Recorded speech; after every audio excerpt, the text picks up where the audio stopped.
teman-teman di sini sudah dikata-katain oleh teman-temannya untuk harus menerima kekalahan. Ini bukan soal kalah menang, teman-teman. Jangan ragukan kita untuk sportivitas, tapi jangan juga remehkan kita untuk melawan kecurangan. Teman-teman, sesungguhnya ini bukan soal Pak Anies Baswedan dan Pak Muhaimin Iskandar, ini soal generasi kita, teman-teman. Apakah kita sudah siap menjadi generasi yang menghalangi, yang menghalalkan segala cara untuk mendapat kekuasaan? Saya tidak mau berada di generasi-generasi tersebut. Kita melawan bukan untuk siapa-siapa, untuk anak cucu kita nanti bisa mengikuti pemilu dengan penuh keadilan. Mantap Jokowi! Adili Jokowi! Penjarakan Jokowi! Miskinkan Jokowi! Cabut hak politiknya! Itu yang saya tuntut. Dan kepada paslon 2 Prabowo Subianto yang sudah bergabung dan mengikuti jejak kecurangan Jokowi. Ingat, rakyat sudah pintar, rakyat tidak bisa dibohongi. Untuk itu saya akan terus menuntut dan kepada Tito Karnavian yang sedang menjabat menjadi menteri pada saat ini, jangan seenaknya menunjuk pemimpin-pemimpin daerah.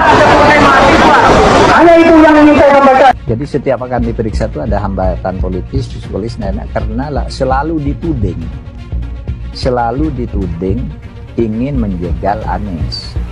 Karena formula itu kan itu psikososial. Sehingga KPK itu setiap nyebut mau menyelidiki gitu, orang mau demo, KPK-nya mau dibakar.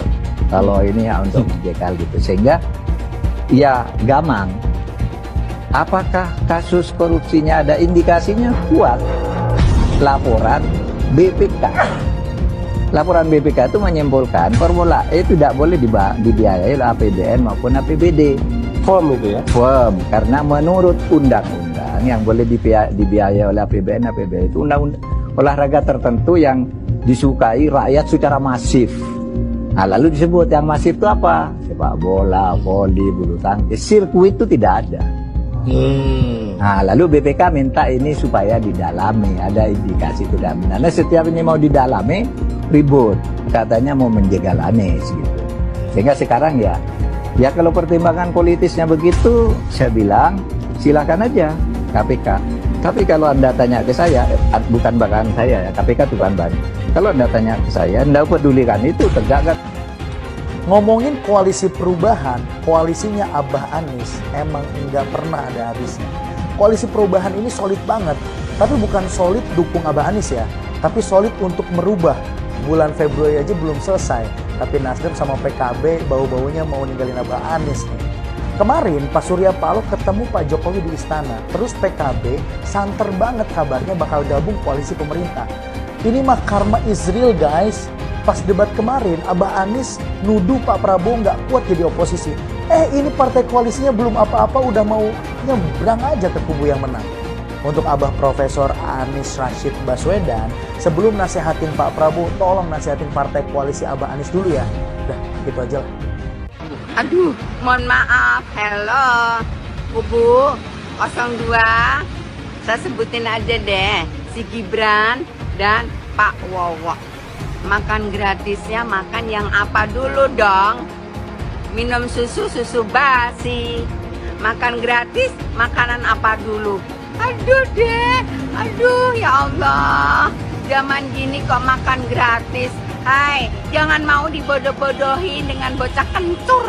Bocah kencur yang nggak ngerti apa-apa. Sekolah aja, mohon maaf tanda kutip, mau memimpin negeri terbesar ini.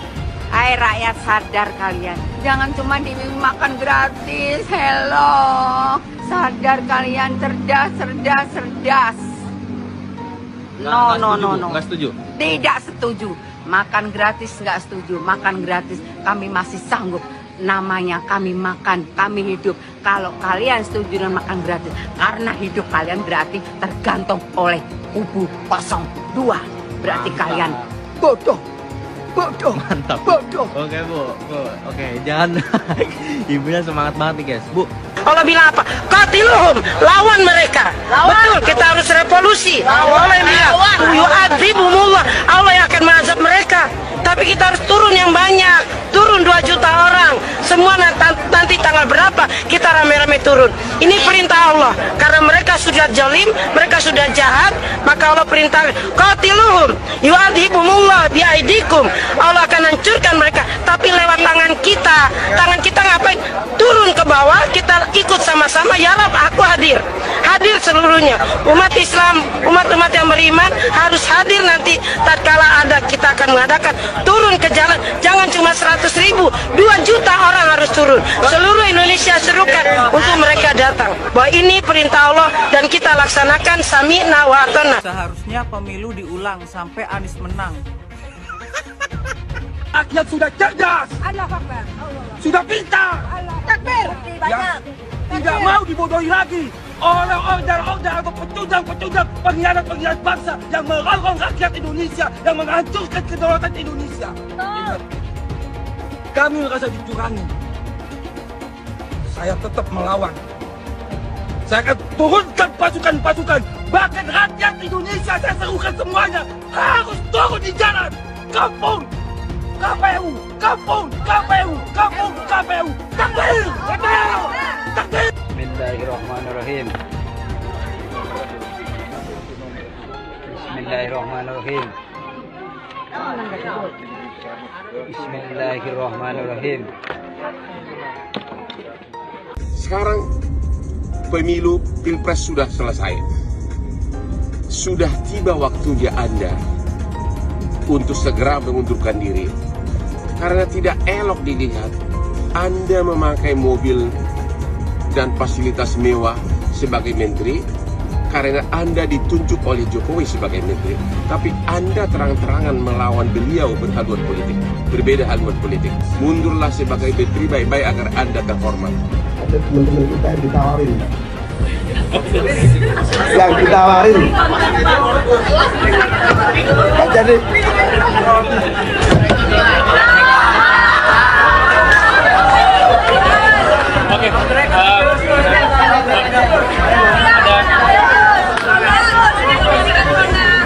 ini live.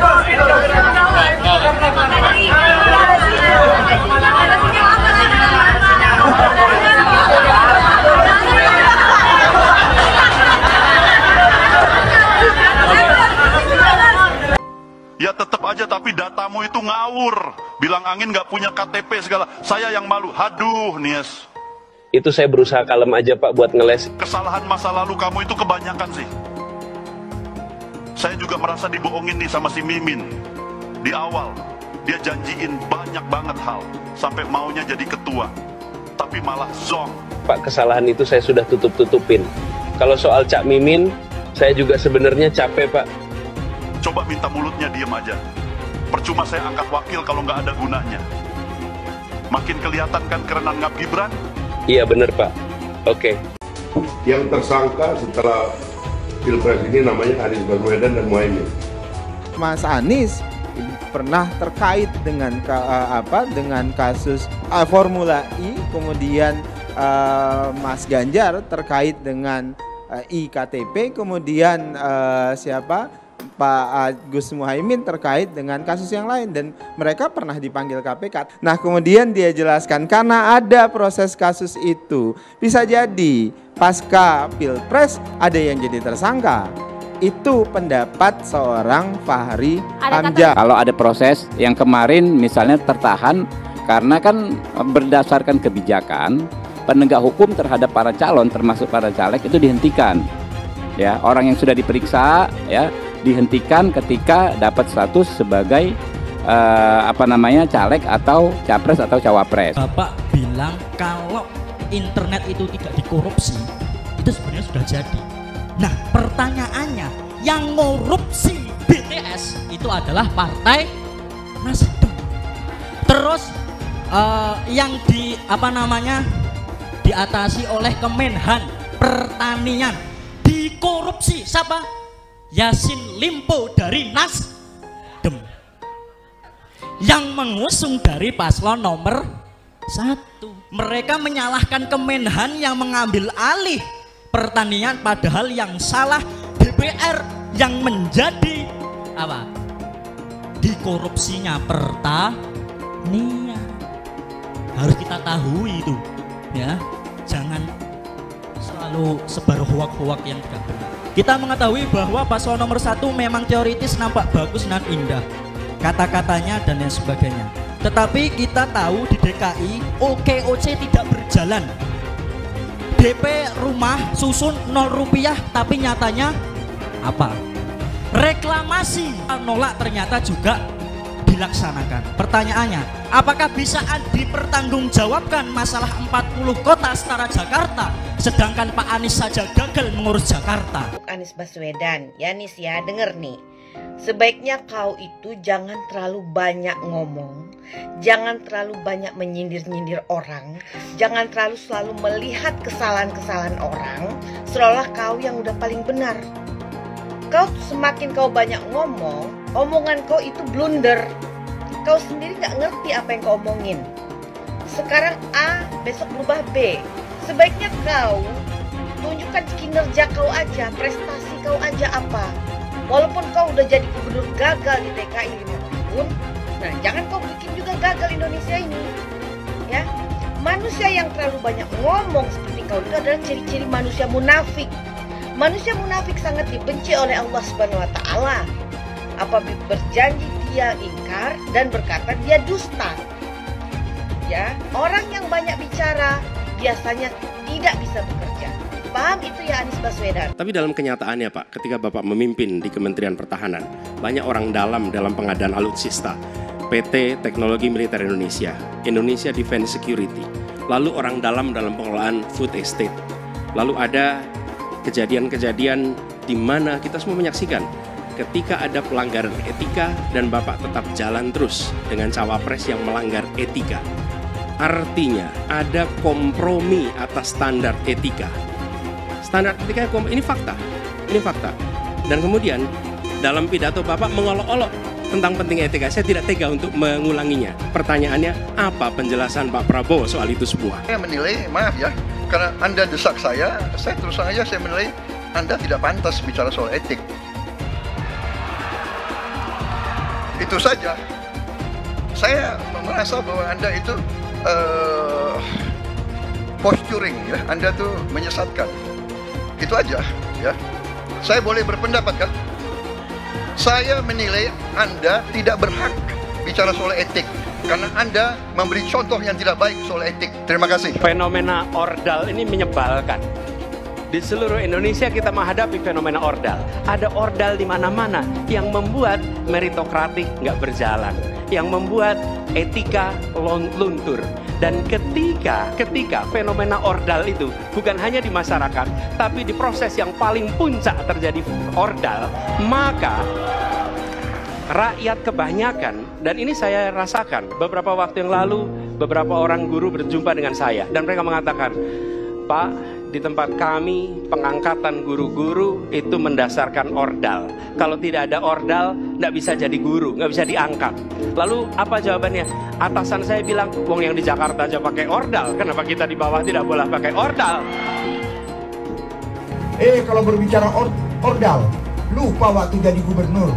TGUPP, lupa dia. Ordalnya dia itu tim sukses dia itu semua di sana.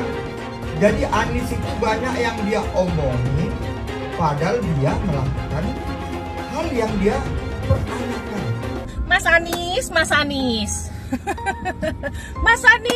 Anies, masa sih angin kok sampai nggak punya KTP lo ya?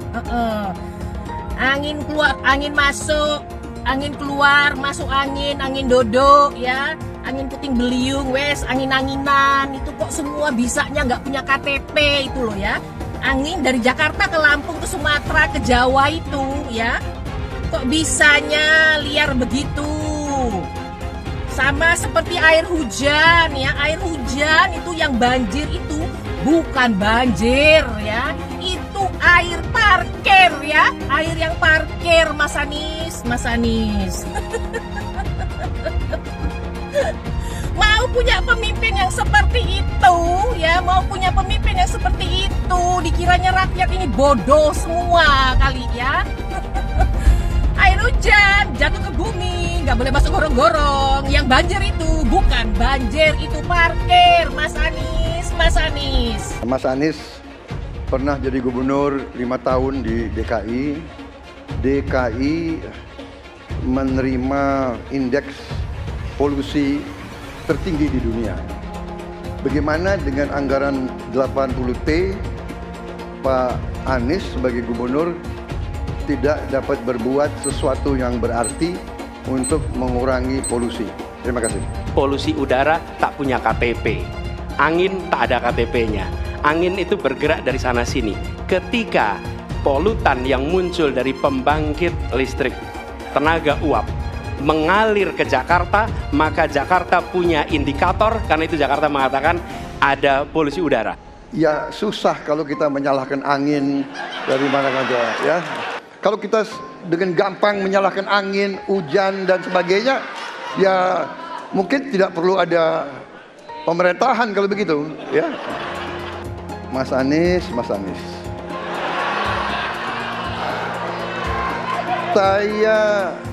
Saya berpendapat Mas Anies ini agak berlebihan. Mas Anies mengeluh tentang demokrasi ini dan itu dan ini. Mas Anies dipilih jadi gubernur DKI menghadapi pemerintah yang berkuasa. Saya yang mengusung Bapak.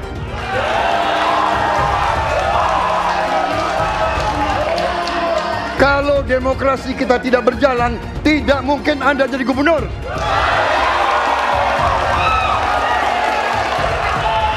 Kalau Jokowi diktator, Anda tidak mungkin jadi gubernur. Saya waktu itu oposisi, Mas Anies. Anda ke rumah saya, kita oposisi, Anda terpilih. Apa yang bisa diharapkan dari Anies? Nggak ada. Jakarta amburadul. Mimpin Jakarta aja amburadul, apalagi mimpin Indonesia. Anies itu perbual. Kayak mana apa karena perbual itu? Pembohong. Pembohong itu Anies itu. Gak usah dengar itu. Nggak layak jadi pemimpin. Apalagi jadi presiden. Di Jakarta aja kamu tengok itu amburadul. Di Jakarta tingkat kemiskinan tinggi. Pembangunan apa yang bisa dibangun Jakarta? Satu puskesmas pun bangunnya nggak ada. Masjid aja nggak ada dibangun. Mau ibadah. Di mana-mana kelebihan bayar. Apa yang bisa dibangun Anies? Satu aja nggak ada. Satu saja tunjukkan apa yang bikin Anies dibangun di Jakarta. Ganjar belum kampanye saja tetap di atas, apalagi sudah kampanye. Anies yang sudah keliling Indonesia, yang naik jet pribadi, keliling, jangankan naik, makin nyungsep ke bawah. Nah, masyarakat sudah tahu siapa Anies. Anies, siapa di belakangnya? Oligarki, satu. HTI, FPI. Masyarakat Indonesia bukan cari orang Yaman. Indonesia mencari nyaman. Anies ini keliling-keliling Indonesia mau ngapain sih? Bingung saya ngelihat. Menawarkan perubahan tapi tanpa konsep dan gagasan. Apa yang mau dirubah dan perubahannya seperti apa? Apakah akan merubah negara Pancasila menjadi negara khilafah juga nggak jelas. Jadi perubahan apa yang mau ketawarkan nih?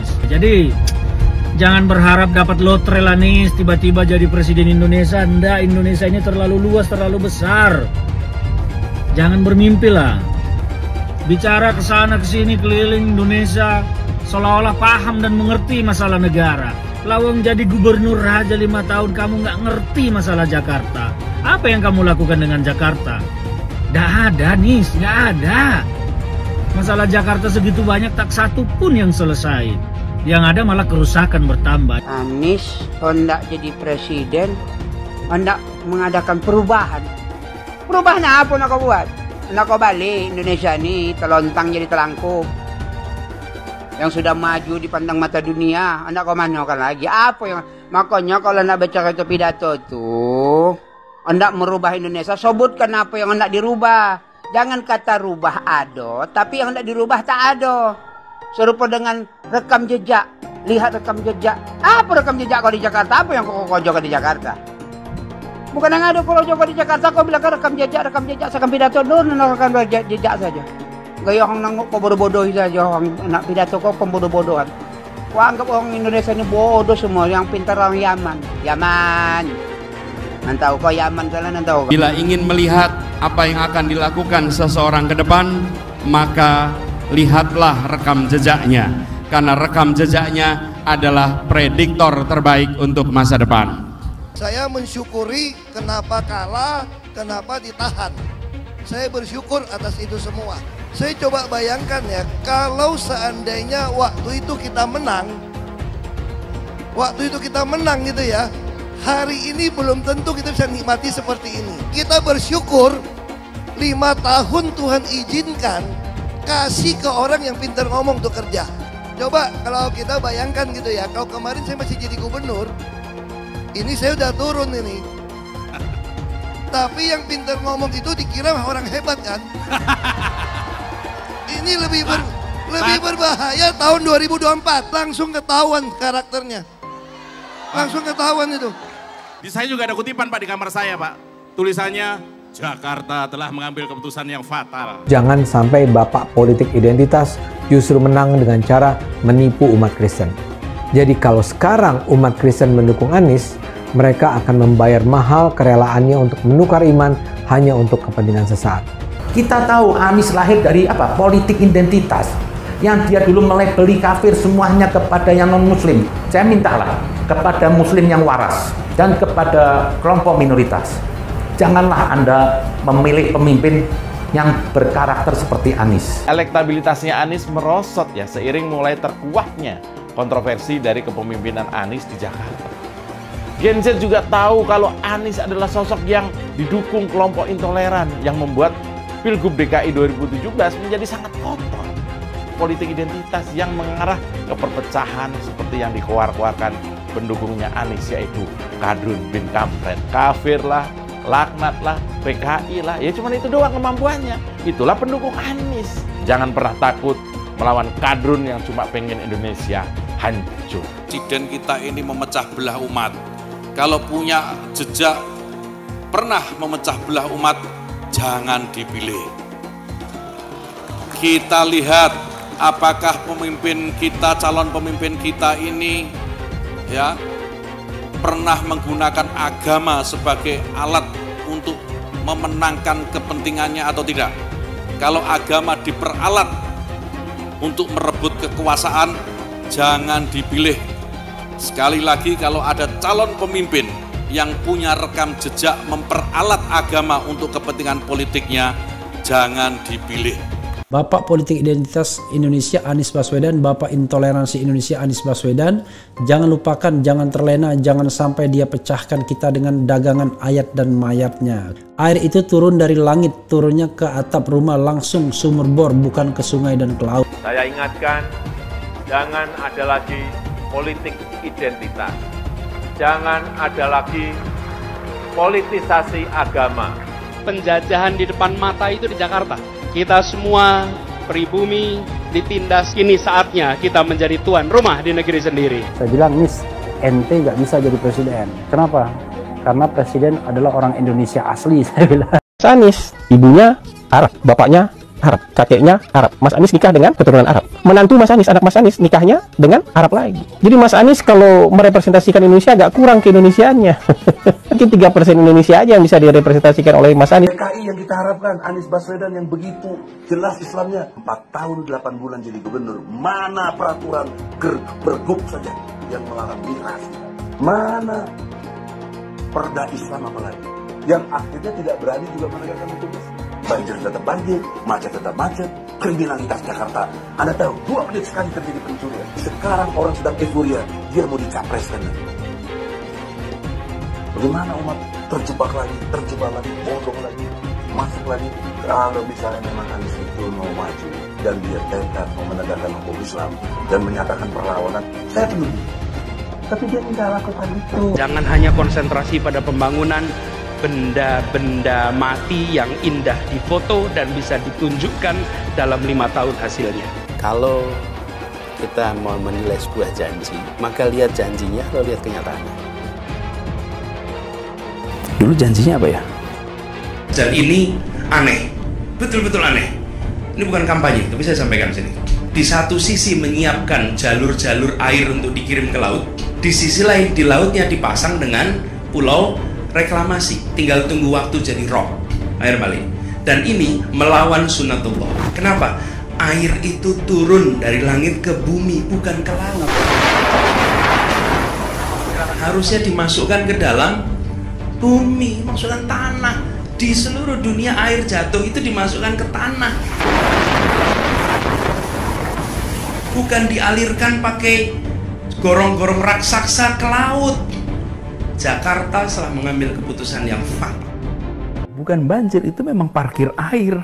Bukan banjir, itu memang parkir air. Masyarakat berkeliling dengan membawa toa untuk memberitahu semuanya, termasuk sirine. Ibon 82 miliar. Apa alat transportasi yang dimiliki oleh hampir setiap orang? Alat transportasi yang dimiliki semua orang adalah kaki. Kalau seandainya orang Jakarta percaya Pak Anies jadi gubernur pun, saya berani jamin kok dia akan lakukan normalisasi yang sama seperti saya lakukan kok. Gak usah bohong lah. Tapi ketika air sampai di muara, maka siap untuk dipompa ke laut. Pancasila Soekarno, ketuhanan ada di pantai. Anak Tuhan dari mana? Kalau Yesus anak Tuhan, bidangnya siapa? Besok di seluruh wilayah Indonesia kami katakan damai. Iblis hanya menggoda orang yang beriman. Makanya jarang-jarang orang kafir kerasukan setan. Yang kerasukan setan itu orang baik-baik. Jarang, saya belum pernah nengok Cina kerasukan setan. Pernah tak Ahok itu kerasukan setan? Enggak, setannya juga. Karena sesama setan jarang saling menggoda. Karena di salib itu ada jin kafir. Haleluya. Kepalanya ke kiri apa ke kanan?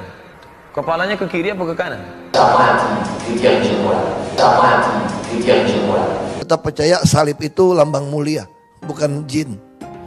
Kok ketawa? Aku nggak nyindir siapa-siapa loh. Saya nggak pernah mundur untuk kebenaran, keadilan, kejujuran dan peri kemanusiaan. Gue nggak pernah mundur. Dan gue nggak pernah takut juga sama lu. Siapapun yang rasis, gue akan hadapin. Gue bilang. Karena rasis itu tidak berperi kemanusiaan. Sama saya ditanya dulu kan, kamu nyesel nggak statement kamu di Pulau Seribu sehingga masih masuk penjara? Tidak pernah nyesel.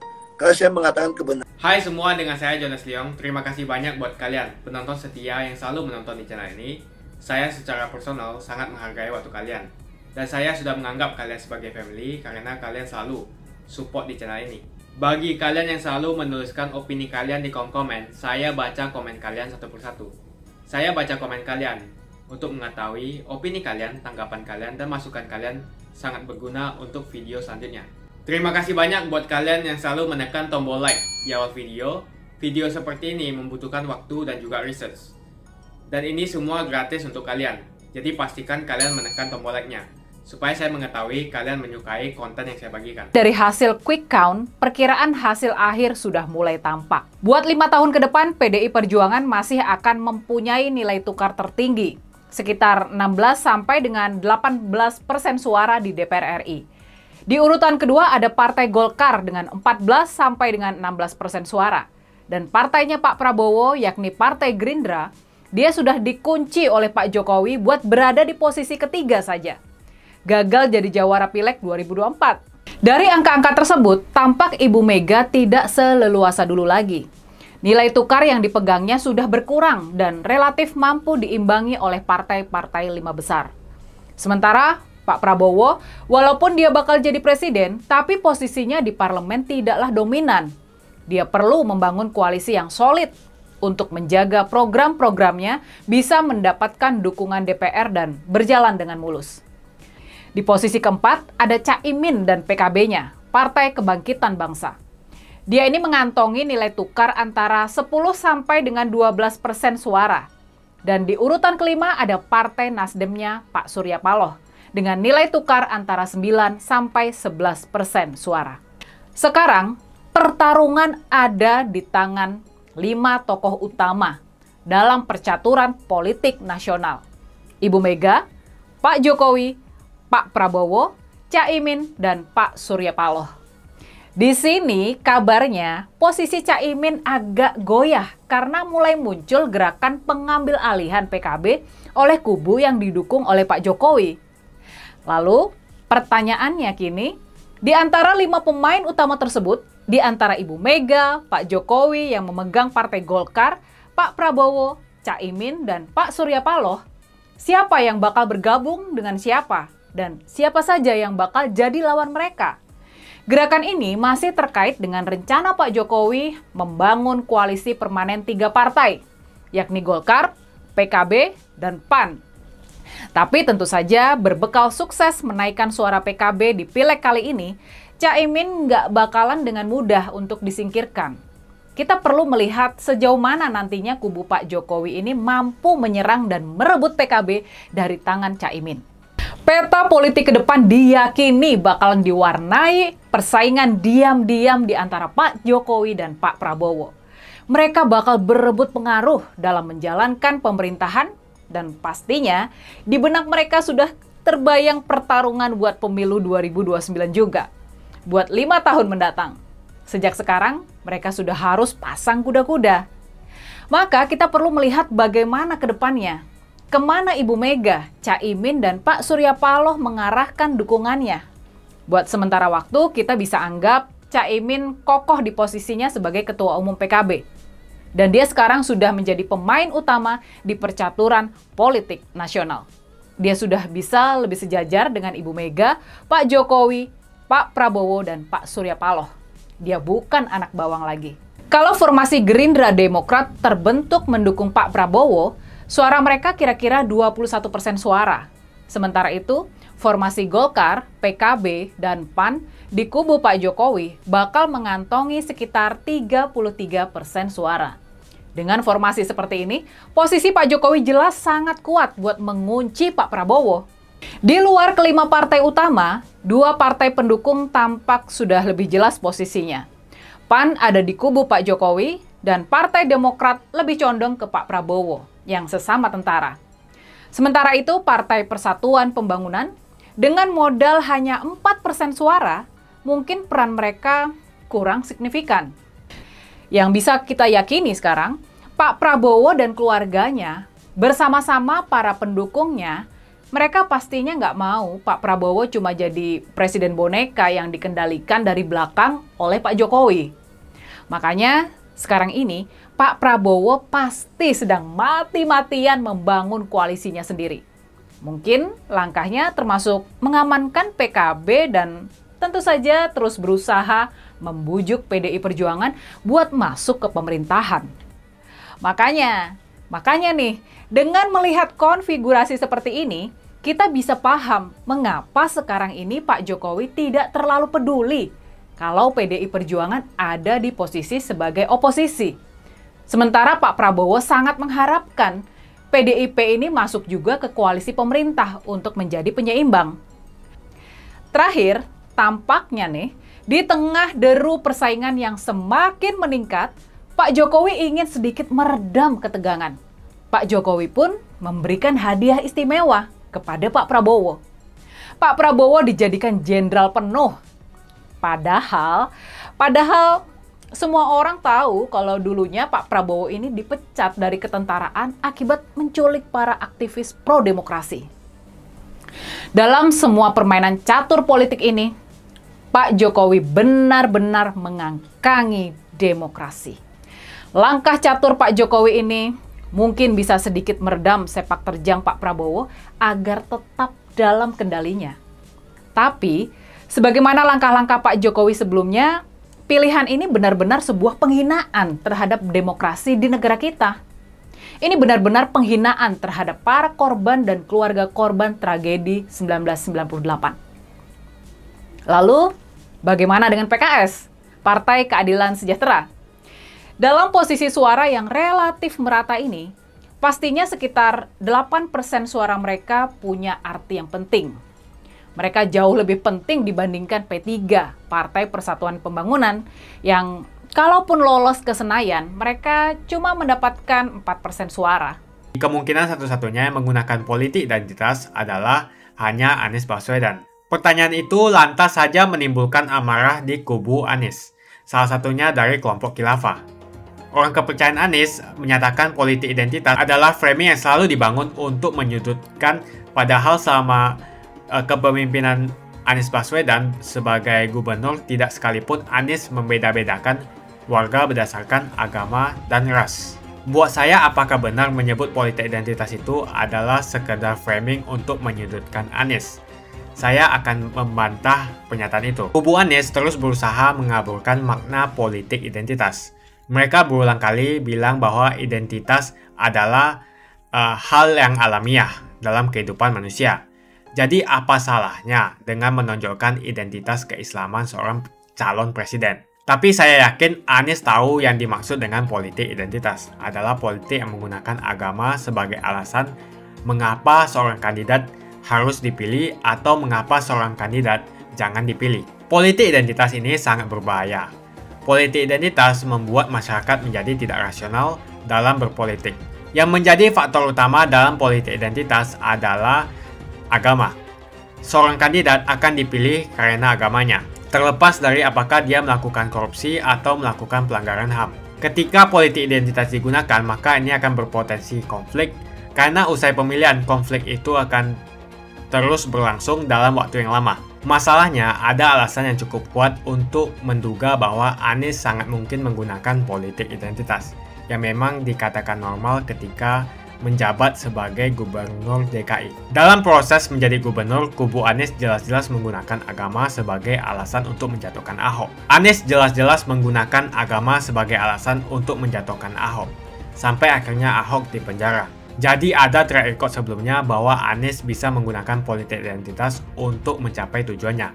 Anies sangat mungkin menggunakan politik identitas karena ini memang keunggulan komparatif dari Anies.